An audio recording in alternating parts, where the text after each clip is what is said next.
Good morning. My name is Tracy, and I will be your conference operator today. I'd like to welcome everyone to the TD SYNNEX second quarter fiscal 2026 earnings call. Today's call is being recorded, and all lines have been placed on mute to prevent any background noise. After the speaker's remarks, there will be a question and answer session. At this time, for opening remarks, I would like to pass the call over to Nate Friedel, Head of Investor Relations at TD SYNNEX. Nate, you may begin. Good morning, everyone, and welcome to TD SYNNEX's fiscal 2026 second quarter earnings call. Joining me on today's call are Chief Executive Officer Patrick Zammit and Chief Financial Officer David Jordan. Before we continue, let me remind you that today's discussion contains forward-looking statements within the meaning of the federal securities laws, including predictions, estimates, projections, or other statements about future events, including statements about our strategy, demand, plans and positioning, growth, cash flow, capital allocation, and stockholder return, as well as our financial expectations for future fiscal periods.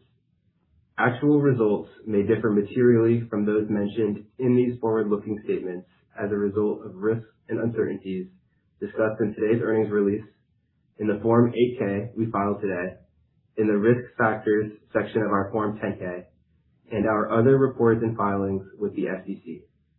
We do not intend to update any forward-looking statements. Also, during this call, we will reference certain non-GAAP financial information. Reconciliations of GAAP to non-GAAP results are included in our earnings press release and the related Form 8-K available on our investor relations website, ir.tdsynnex.com. This conference call is the property of TD SYNNEX and may not be recorded or rebroadcast without our permission. I will now turn the call over to Patrick. Thank you, Nate, and good morning, everyone. We delivered a record quarter with broad-based strength across distribution and Hive, building on the momentum we have carried out of recent quarters. Our results reflect consistent execution against our strategy and deepening relationships within a macro environment that is becoming increasingly complex. Rising component costs, supply constraints, geopolitical uncertainty, and a once-in-a-generation AI build-out are challenging businesses to move faster and with more precision. That complexity is exactly where TD SYNNEX adds the most value, and you can see it in the demand across our business. AI is becoming a growing portion of our mix and is driving demand across both businesses, from hyperscale infrastructure build-outs to enterprise data center modernization to AI-capable devices in our endpoint mix. And we are capturing that growth across technologies, regions, and customers. With that context, I start with our distribution performance. Distribution had an excellent quarter. Non-GAAP gross billings of $23.4 billion, up 22% year-over-year. Strength was broad-based across every region and the portfolio, with international growth and operating margin expansion as a real bright spot. We believe the combination of our global reach, end-to-end portfolio, and specialized go-to-market is very difficult to replicate. This differentiated value proposition, coupled with strong execution against our strategy, has driven new customer wins, new expanded vendor partnerships, and a large share of wallet with our most strategic relationships, all of which have proven to be incremental growth drivers. Three pillars of our strategy are driving our growth. First, we meet our customers however they want to engage in a true omni-channel motion. Digital when they want self-serve speed, human when they want expertise and enablement, and we move seamlessly between the two in real time. Our digital capabilities are enabled by Partner First, which we've built for depth and speed at scale to deliver a connected experience for our partners. As one of the world's largest distributors, we have the data and intelligence to support our partners in identifying demand opportunities. We're applying machine learning, generative and agentic AI to the data we gather across our ecosystem to personalize each partner's experience, their navigation, their dashboards, and customize recommendations and opportunities we surface.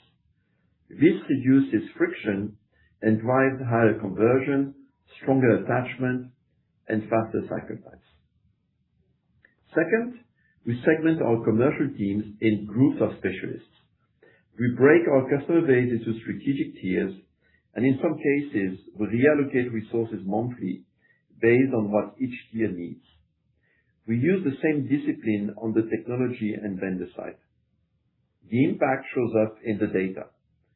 SMB customers are growing well above market, and some of our most strategic accounts have surfaced billions of dollars of untapped opportunity.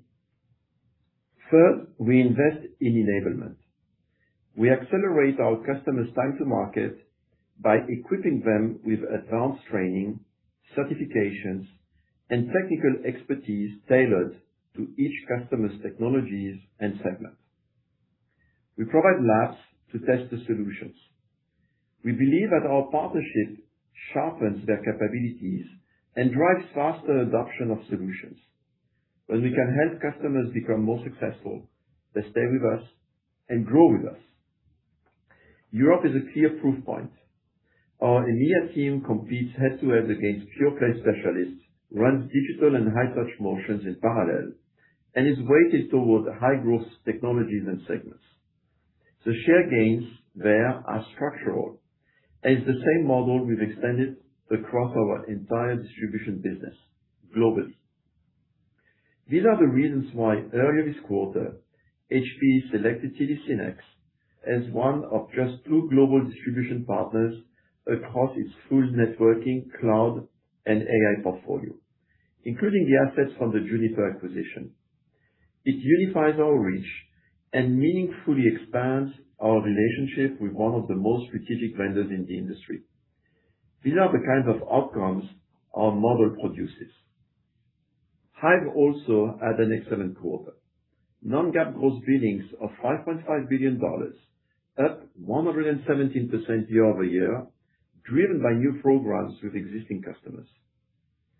We have built a suite of services to support hyperscaler digital infrastructure deployments, which is key to our success. Coupled with strong execution against core pillars of our strategy, we've earned expanded program opportunities with some of our most strategic relationships, which has driven the triple-digit growth we have experienced year to date. Hive's North Star is simple: to be the partner of choice that hyperscalers trust to design, build, and deploy their data center infrastructure globally. That starts with design and co-design, from board manufacturing to full rack integration and other key components, helping customers accelerate time to deployment. Beyond the build, we offer supply chain services that are designed to support our customers across the full data center lifecycle. Ahead of demand, we aim to secure key components to give our customers supply assurance in a complex environment. And throughout the lifecycle, we manage the spare parts and final components to help ensure our customers have what they need when they need it. As we mentioned last quarter, we have secured at least one program with each of the top 5 US-based hyperscalers. We have begun the early stages of the ramp with our third, and the programs with the additional 2 hyperscalers are on track, with ramp expected in late fiscal year 26 or early fiscal year 27. We also issued an equity warrant to Amazon, a long-standing customer of ours, structured to grow in value as our programs together expand. Across these partnerships, we are being selected as a manufacturing and supply chain partner for multiple aspects of our customers' digital infrastructure build-outs. To support the future growth and needs of our customers, we are in the process of expanding our manufacturing facilities by more than 1 million sq ft in several locations throughout the U.S., with current plans to add more. Hive is quickly becoming the go-to partner for U.S. hyperscalers seeking a consolidated approach to the design and build of their digital infrastructure that is paired with full lifecycle supply chain services. This full set of capabilities is key to winning new programs and onboarding new customers, ultimately enabling Hive to grow at a premium to market. In closing, there are three key things I'm focused on as we move through the year. First, partnering with vendors and our customers through the current demand environment. The macro backdrop creates complexity and challenges that we aim to solve, but the underlying demand signals currently remain solid. We believe the shift to AI-capable devices is just beginning. Enterprises are prioritizing the modernization of their data centers, and AI is driving incremental investment across the stack. We are watching unit elasticity carefully, but the net revenue impact from higher ASPs has been positive. Second, our execution at Hive. We are bringing new capacity online, investing in engineering capabilities ahead of the ramp, and standing up new programs alongside expansion at existing customers. The bar I'm holding the team to is best-in-class service. That's what's gotten us here, and it's what wins the next program. Third, growing operating profit faster than billings. David will cover the details, but this is the metric that matters most to me. We aim to convert top-line growth into margin expansion and shareholder value. I now pass it to David to go over the financial performance and outlook. Thanks, Patrick, and good morning, everyone. This was a record quarter for TD SYNNEX. What's encouraging is that both of our businesses continue to perform extremely well, extending the growth trajectory that we've been on. Starting with the top line, our non-GAAP gross billings for the second quarter was $28.9 billion, increasing 33% year-over-year, or 32% year-over-year in constant currency, and exceeding the high end of our guidance range. Non-GAAP operating income was $615 million, an increase of 49% year-over-year, or 48% year-over-year in constant currency. Non-GAAP earnings per share was $4.85, an increase of 62% year-over-year and above the high end of our guidance range. GAAP operating income was $519 million, an increase of 58% year-over-year. GAAP earnings per share was $4.15, an increase of 88% year-over-year and above the high end of our guidance range. As we grow, we're focused on creating operating leverage so that earnings consistently grows faster than the top line. Driving that conversion is central to our strategy, how we allocate resources, and manage cost. Turning to quarterly performance for each business. Distribution delivered non-GAAP gross billings of $23.4 billion, increasing 22% year-over-year and well ahead of plan. Our end-to-end portfolio is indexed toward faster-growing technologies, which is positioning us to grow at a premium to market. Endpoint Solutions gross billings increased 13% year-over-year, supported by strong growth in PCs, driven by higher ASPs coupled with mid-single-digit growth in units. Advanced Solutions gross billings increased 31% year-over-year, driven by continued strength in infrastructure and security. Distribution non-GAAP operating income was $434 million, increasing 36% year-over-year, and non-GAAP operating margin as a percentage of gross billings was 1.9%, an improvement of 19 basis points year-over-year. We estimate the distribution gross margins benefited by approximately 5 to 10 basis points during the quarter, driven by incremental profit from strategic inventory purchasing. Turning to Hive. Hive generated non-GAAP gross billings of $5.5 billion, increasing 117% year-over-year and ahead of expectations, with both manufacturing and supply chain services contributing. Manufacturing represented approximately two-thirds of Hive in the quarter, and gross billings growth increased more than the total business, primarily driven by increased volumes with our existing customer base. Supply chain services represented approximately one-third of Hive in the quarter, and growth was driven by component demand supporting our customers' infrastructure deployments. Margins and overall mix of supply chain services can vary quarter to quarter. Hyve non-GAAP operating income was $181 million, increasing 89% year-over-year, and non-GAAP operating margin as a percentage of gross billings was 3.3%, decreasing 50 basis points year-over-year, primarily driven by mix. We're laser focused on continuing to make investments in both businesses that will position them to continue to grow at a premium to market over time. Shifting to cash flow and capital allocation, free cash flow consumption for the quarter was approximately $330 million. Given the accelerated growth in Hyve, we're continuing to invest in working capital to support the growth of both new customers and new programs with existing customers. We're prioritizing making incremental investments where we can generate the healthiest returns, and this is showing up directly in our improving return on equity. Net working capital closed at $4.9 billion with a gross cash conversion cycle of 17 days, an increase of 1 day sequentially and flat year-over-year, reflecting an increased mix of Hyve. Both businesses improved their cash days year-over-year, but we do expect additional efficiencies from Hyve as new programs mature. We ended with $1.1 billion of cash and cash equivalents and net leverage of 1.6 times, modestly below our medium-term framework, which gives us ample capacity to continue to invest in the business while returning capital to shareholders. During the second quarter, we returned $112 million to shareholders through repurchases and an additional $39 million through dividends.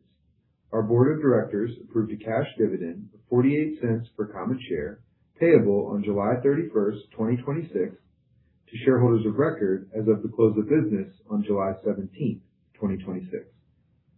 Turning to our outlook for the third quarter of fiscal 2026, we expect non-GAAP gross billings of approximately $27.7 billion, plus or minus $500 million, up approximately 22% at the midpoint, a gross to net adjustment of approximately 33%, revenue of approximately $18.6 billion, plus or minus $400 million, non-GAAP net income of approximately $361 million, plus or minus $20 million, non-GAAP diluted earnings per share of approximately $4.50, plus or minus 25 cents, up approximately 26% at the midpoint, based on approximately 79.4 million diluted shares outstanding.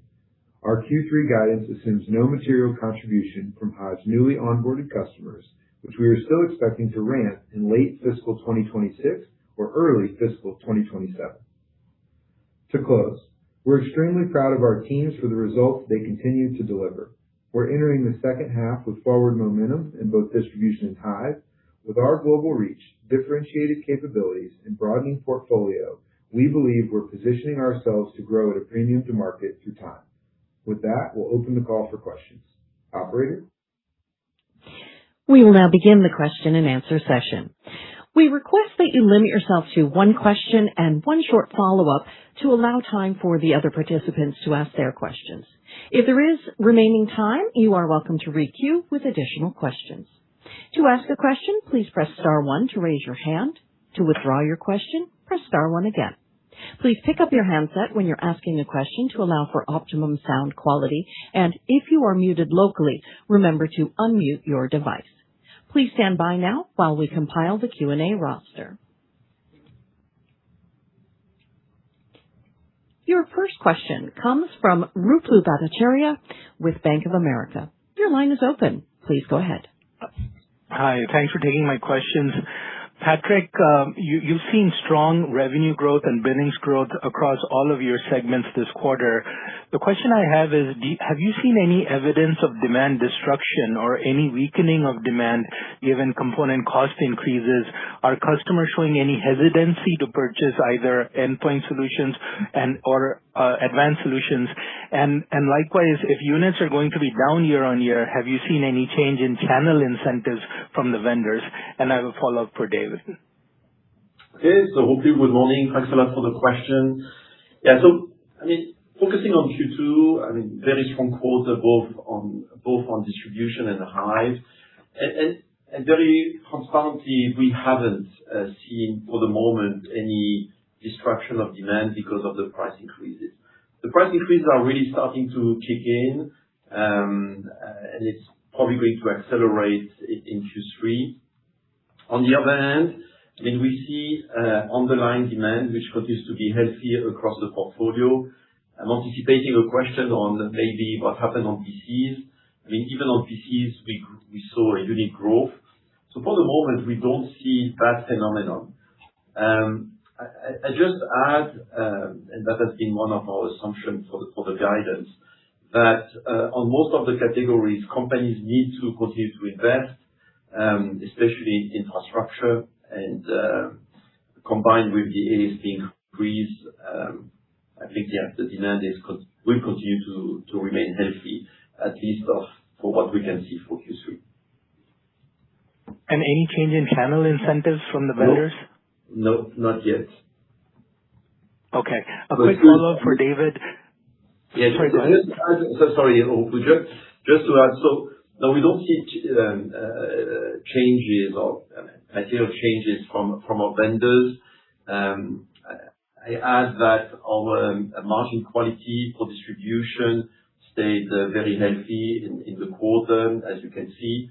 So, no. Okay, great. David, just quickly, inventory was up 30% almost sequentially. Can you talk about working capital and free cash flow and what is driving that inventory? And are you using the strength of your balance sheet to buy any components? Thanks for all the details.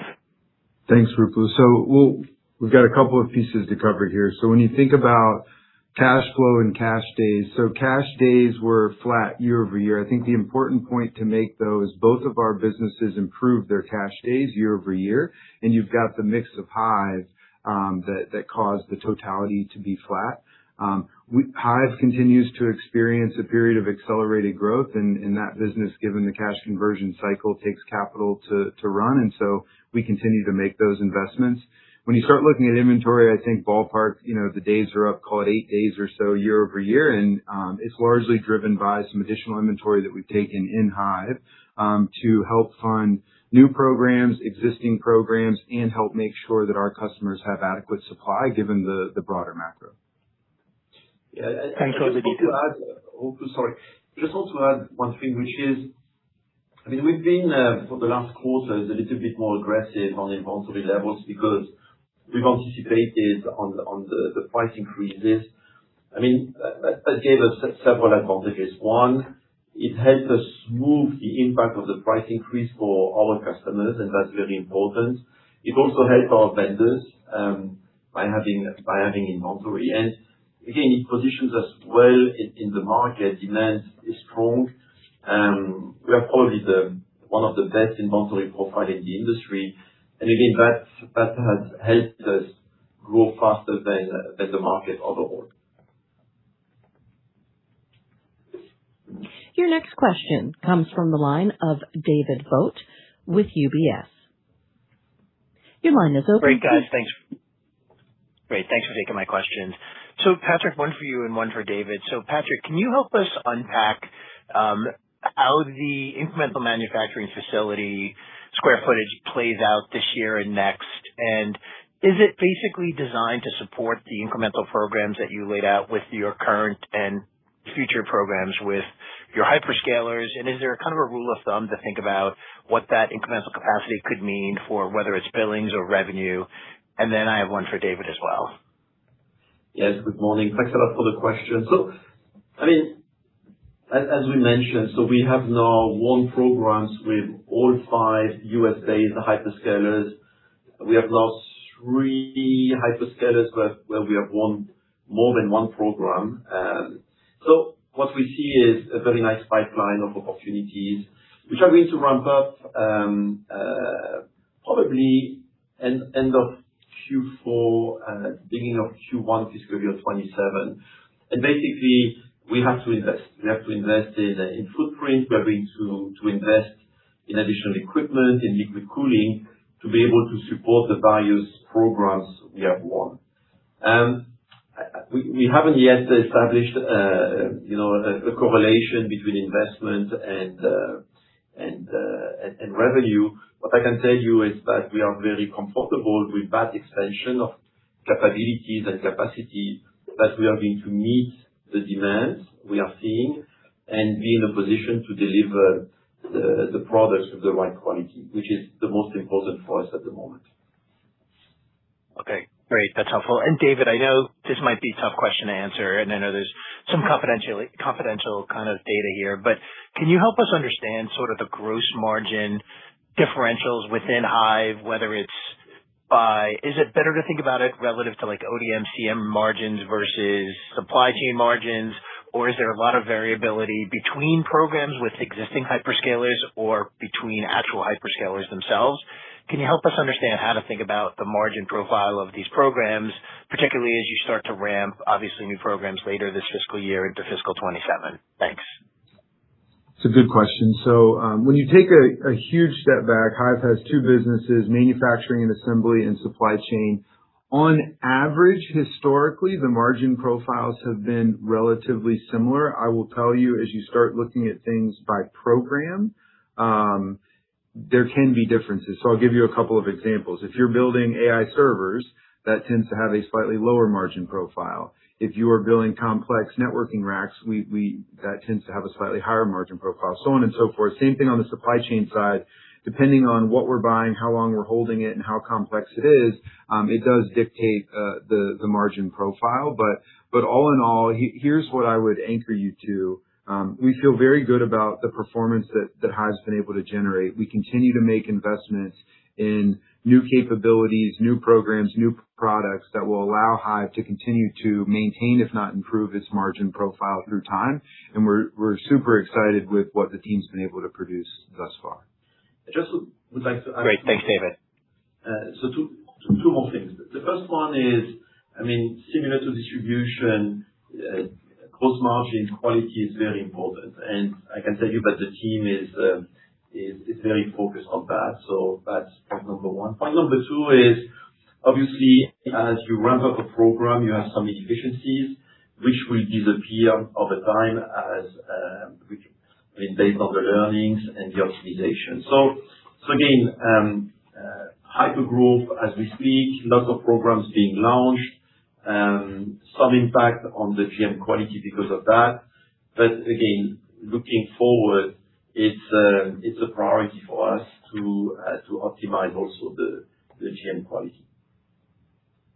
Great. Thanks, guys. Your next question comes from the line of Keith Housum with Northcoast Research.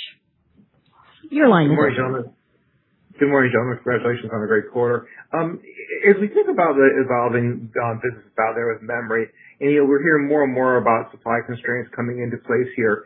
Are you guys seeing the supply constraints come into place right now, or is there concerns that you'll see some perhaps limiting the amount of growth you can have for the rest of the year or maybe into FY27? But how are you thinking about the supply availability right now? So Keith, good morning. Thanks for the question.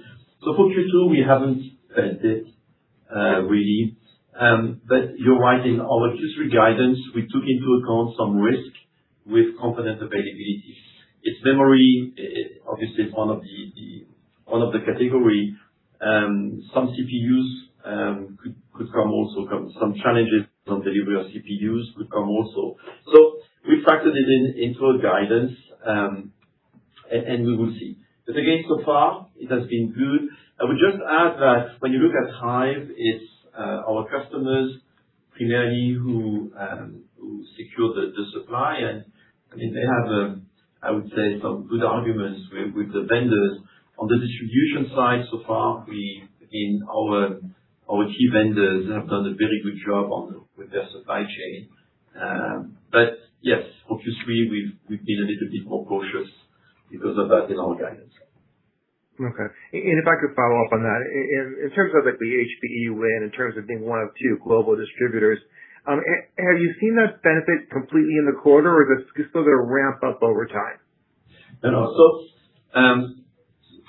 we are going to see the ramp up over time. So what's happening, just to put things in context, so HPE has decided to rationalize its go-to-market. They are going to focus on global distributors in certain areas, and the benefit takes some time. Okay, so we are going to probably see the benefit, I would say, first half of next year. We won some new countries.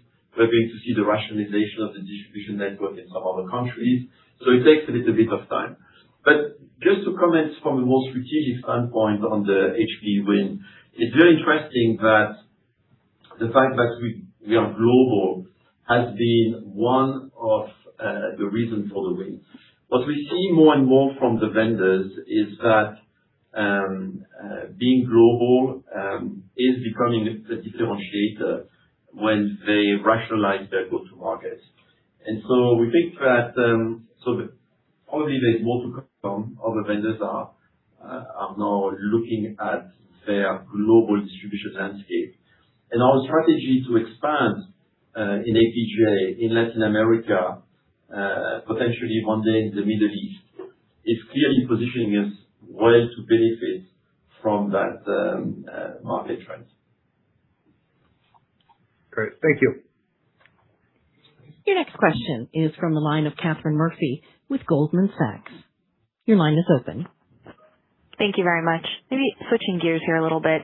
The margin profile of the Endpoint Solutions segment seems like a record high from what I can see at 5%. Can you talk about what drove the strength in the quarter and if there were any one-time benefits like the strategic inventory purchases you mentioned that benefited results in the quarter? And then to just quickly ask my follow-up now, are there any expectations for continued benefits from this strategic inventory build as we look into the back half of the year and into 27, so long as we continue to see increasing ASP environment? Thank you very much. So, good morning, Kat. Couple of comments. One, we put in the prepared remarks that on the distribution side, we had 5 to 10 basis points of additional margin from strategically purchasing inventory. A lot of that manifests itself in the endpoint business. Here's the way I would think about it. Our goal is to secure the right amount of supply, and as Patrick said, to help our vendors smooth supply constraints, make sure there's proper availability. It is true when in a rising price world, we can benefit from that. And so, but what I would tell you is, yes, if prices continues to rise, there will be a benefit, but we're also not greedy as it relates to this, right? We want to be paid for the additional capital that we've got deployed, but we also share some of these benefits with our customers as well, so we can build better long-term partnerships. And so I would anticipate as we move forward, these types of benefits will be more one-time in nature and slowly dissipate, and that's why we tried to call them out in the scripts.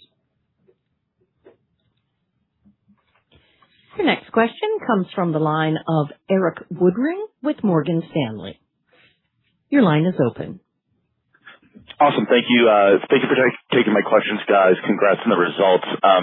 Patrick, I guess I'll combine my two questions because it's a 3-part question. So sorry, but they're all related. And I'd love if you could just take a big step back and help us understand 3 things. So first, just again, help us understand the sustainability of hardware spending as we look through the second half and into next year, just given what you know today and the pipeline that you see.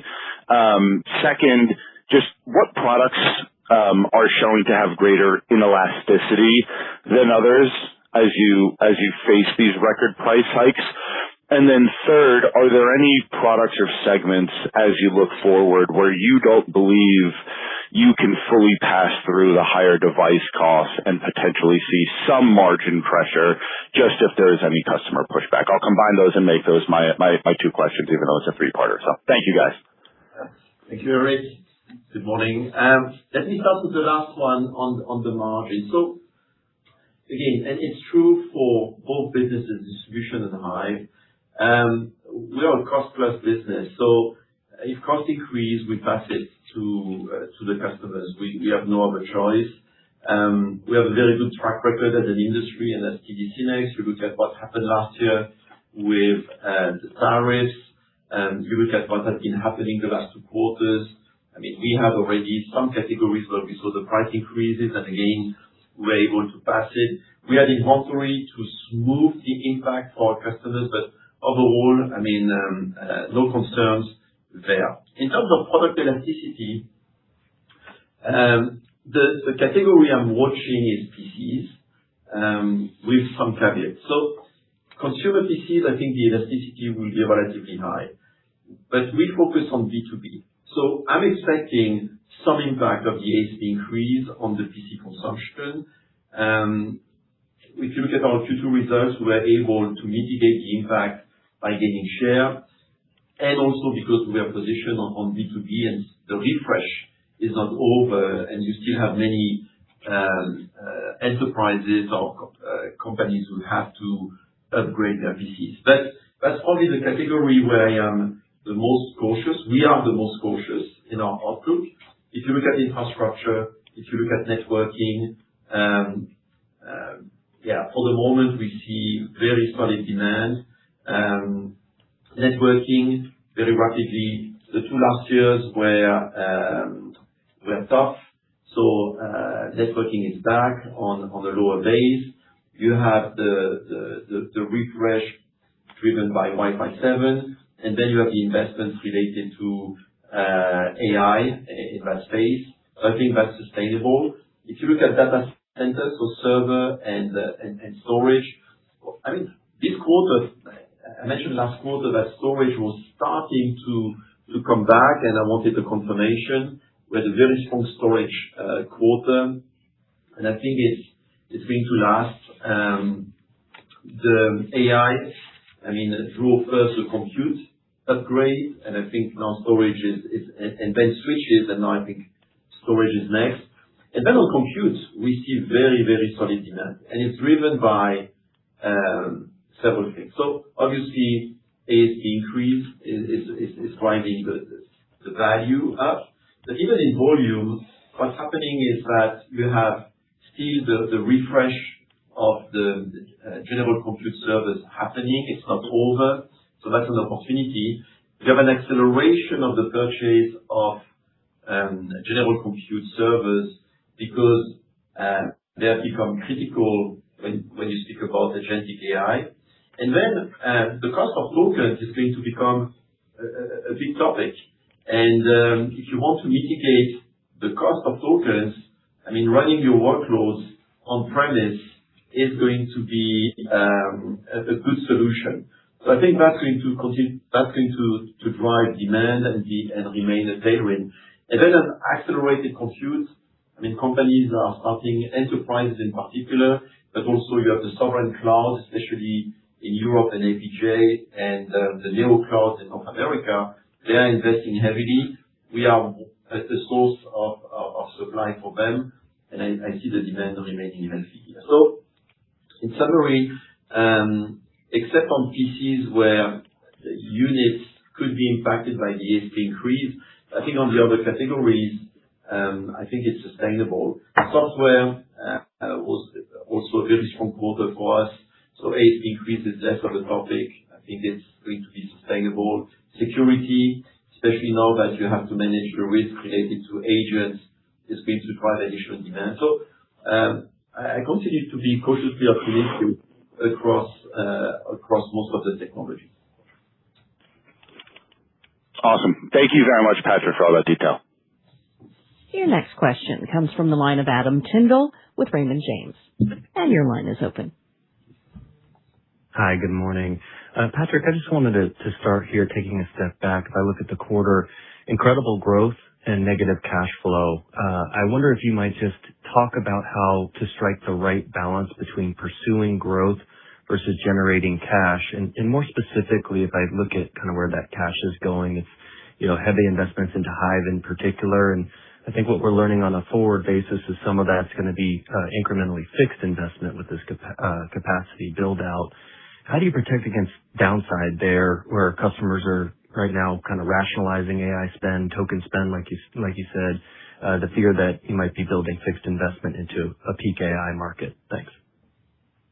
So thanks, Adam, for the question.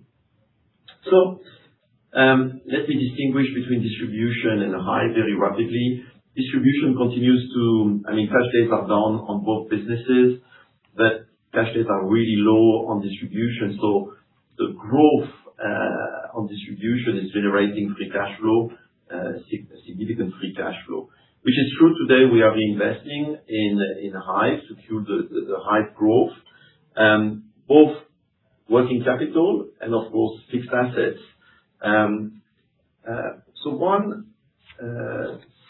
Hive continues to have a very nice return.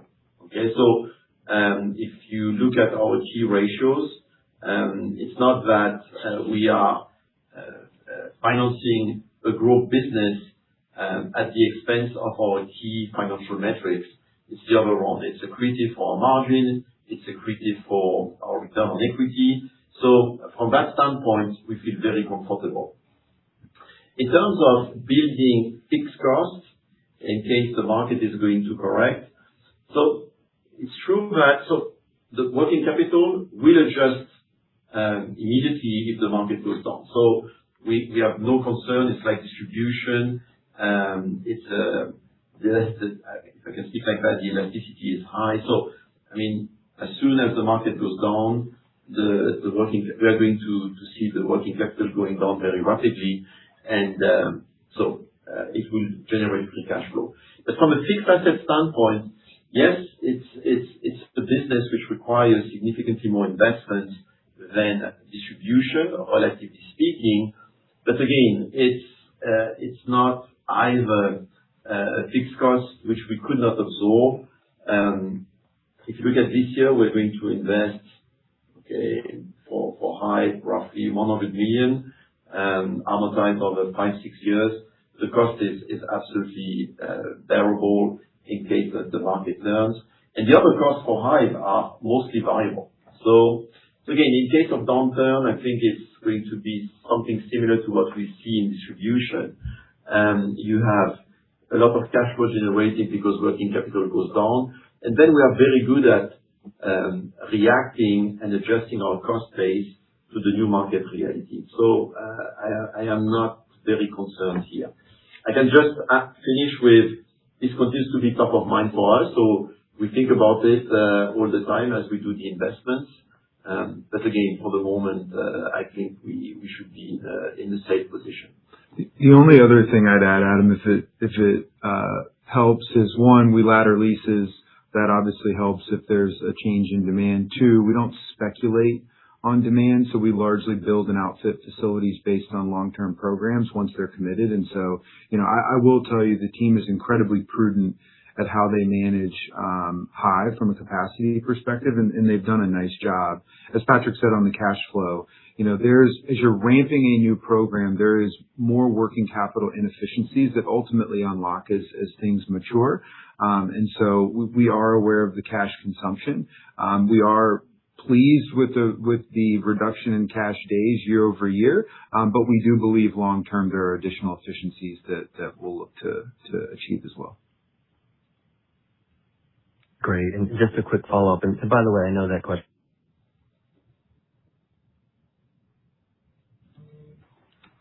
Your next question comes from the line of Joe Cardoso with JP Morgan. Your line is open. Hi. Thank you for taking my question. This is MP on behalf of Joe Cardoso from JP Morgan. Can you please double-click on the mix of Hive business between supply chain versus contract manufacturing during the quarter?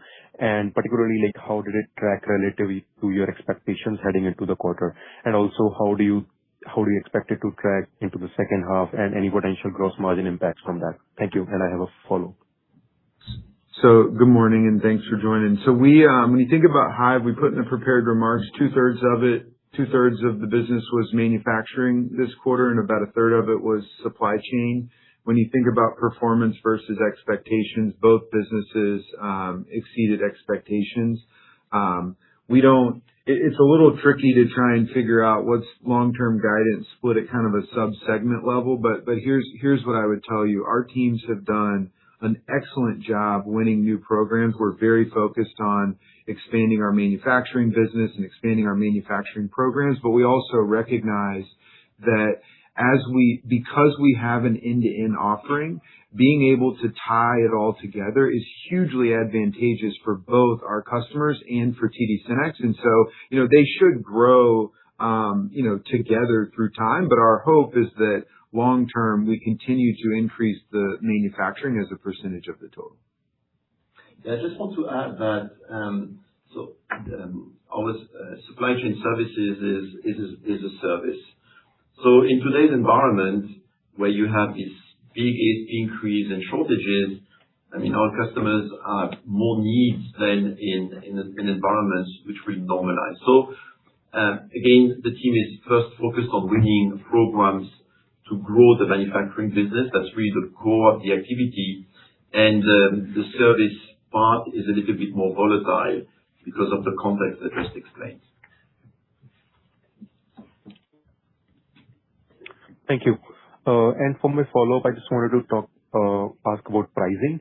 Can you please comment how is the pricing environment right now? How you think the pricing environment is right now versus 90 days ago? And any particular product categories that you want to call out where the pricing pressures are more pronounced relative to others? Thank you. Yeah. So pricing is up, and you had the inventory in the channel, and that inventory has been shipped. So we're going to see the impact more and more. The category where the price increases are the most significant are obviously storage and servers, because they are the most impacted by the memory price increases. But we see it also in PCs. By the way, we're expecting some new price increases in those categories in July. So the price increases are not over. Your next question is from the line of Adam Tindall of Raymond James. Your line is open now. Okay. I was just going to continue on that thread, Patrick. I know that question that I asked earlier about cash flow versus growth sounded challenging. I actually think you're doing the right strategy because your balance sheet is clean. You don't necessarily need to be generating cash right now. But on that thread, I wanted to ask the follow-up to David. The timing and magnitude to cash flow reversing, I think previously you had talked about 95% of non-GAAP net income for the combination of fiscal 25 and 26, but I think you need like $2+ billion of free cash flow over the next 2 quarters to do that. And I wonder if we should sort of recalibrate our thinking. I know this is a tough question in a dynamic environment. Just any help for our models? Thanks. No, it's a good question, Adam. And I think you're thinking about it the right way, which is Hive is in a period of accelerated growth. And so what we've reflected in the Q3 outlook is continued momentum in both businesses. And so the 95% net income to free cash flow conversion ratio is absolutely our North Star metric on a long-term basis. But in periods of accelerated growth, we will consume cash, but we believe it's a good use of capital, and the incremental ROIC is good. So hopefully that helps give you a little bit of color around our optimism in Hive and some of the short-term cash impacts of making investments in that business. But we think it's a great investment to make. Yeah, makes sense. Thank you. You're welcome. And your next question is from the line of Guy Hardwick with Barclays. Your line is open.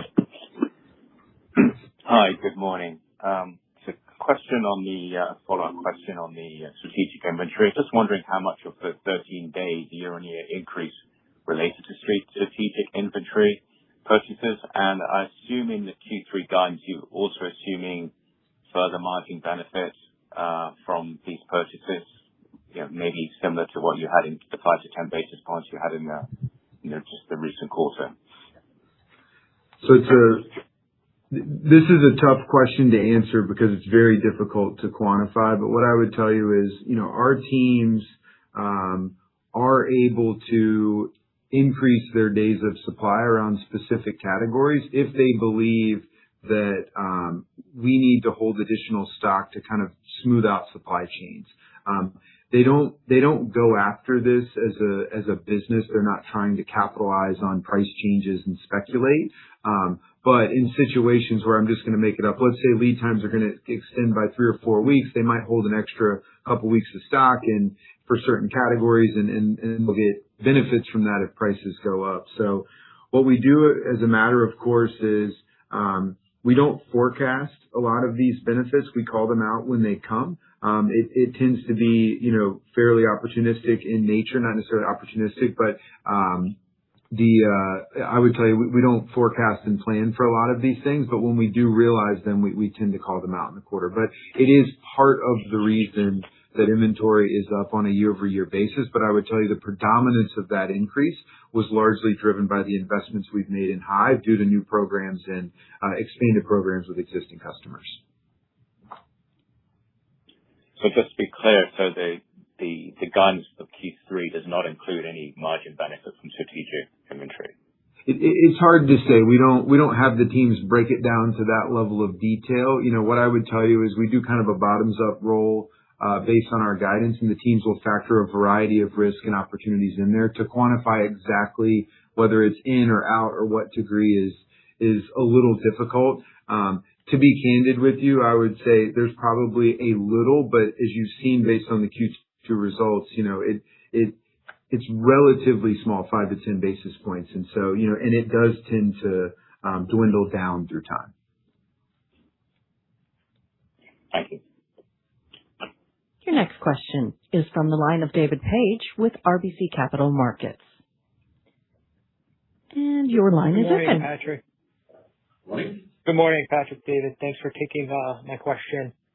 I want to start on the Amazon warrant. I was curious what was the strategic rationale for that and how that warrant came to be, and is it something that we should expect maybe with some of the other hyperscalers that you're ramping up? Thank you. Hey, good morning, David. So first thing, the warrant concerns Hive, okay? And Hive has had a long-term relationship, historical strong relationship with AWS.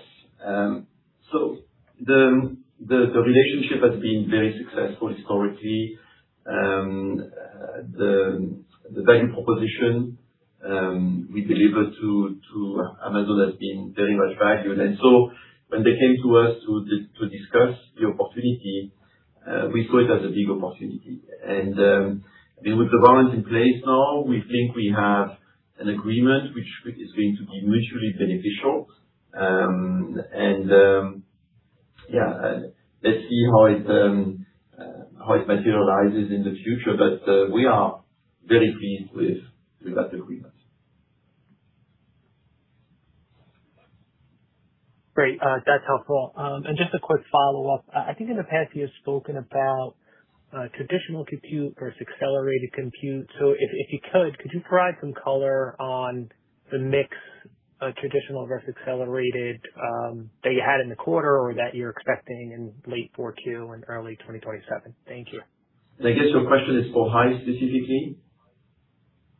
Yeah. Yeah. So this quarter we had the ramp up of an accelerated compute program at Hive. Generally speaking, we think that when you look at our mix of programs, we believe that we are going to see more of networking, general compute, and storage going forward. But we want to continue to maintain and develop our expertise in accelerated compute. But in terms of mix, so we have this nice ramp up. But when I look at the profile of the wins we are having, we will continue to see more of the other programs than the accelerated compute programs, I think, going forward. Your next question comes from the line of Vincent Colicchio with Barrington Research. And your line is open. Patrick, if hardware demand moderates, would you expect software, cloud, and recurring revenue streams to offset some of that pressure? So thanks for the question. So software, cloud, security continue to grow at double digits.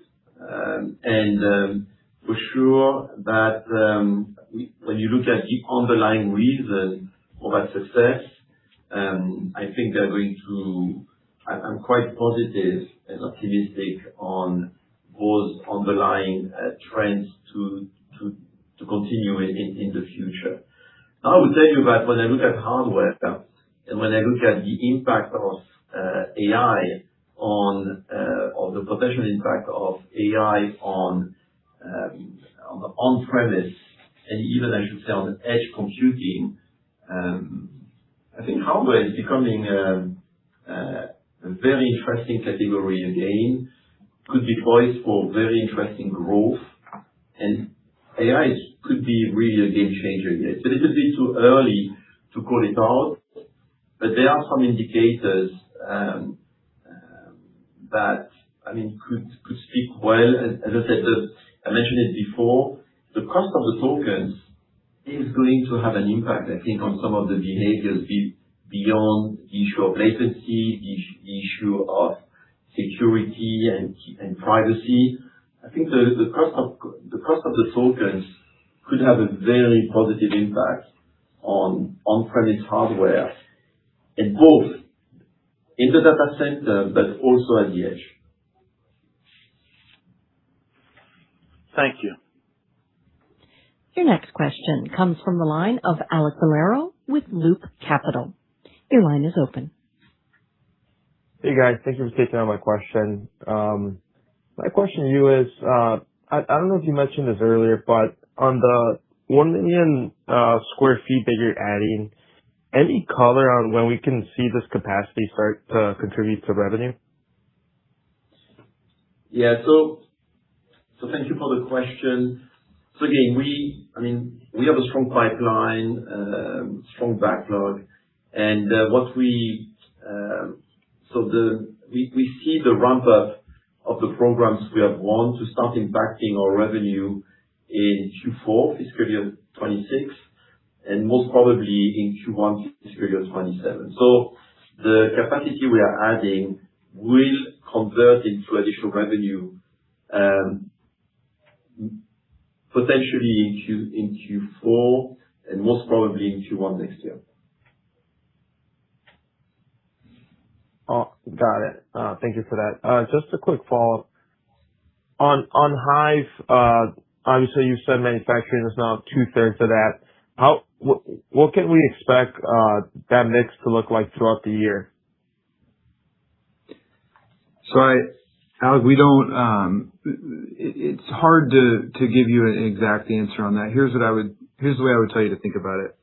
Over a long period of time, we expect manufacturing to increase as a mix of the total. But as Patrick said, in certain types of environments, our supply chain business becomes a very critical to helping support our customers, and so it will ebb and flow. It's hard to tell you exactly quarter to quarter, year to year, what that might look like. But over a longer period of time, we expect to increase the percentage of Hive associated with manufacturing. Got it. Super helpful. Thank you, guys. Appreciate it. And we've reached the end of the Q&A session. I would now like to turn the call back over to Patrick for closing remarks. So thank you all for joining us this morning. I want to close by thanking our coworkers across the globe whose commitment and dedication drive everything we accomplish, and our partners for the continued confidence they place in us. To everyone on today's call, we appreciate your ongoing interest in TD SYNNEX. Thank you and wishing you a great day. That concludes today's conference call. You may now disconnect. Have a nice day.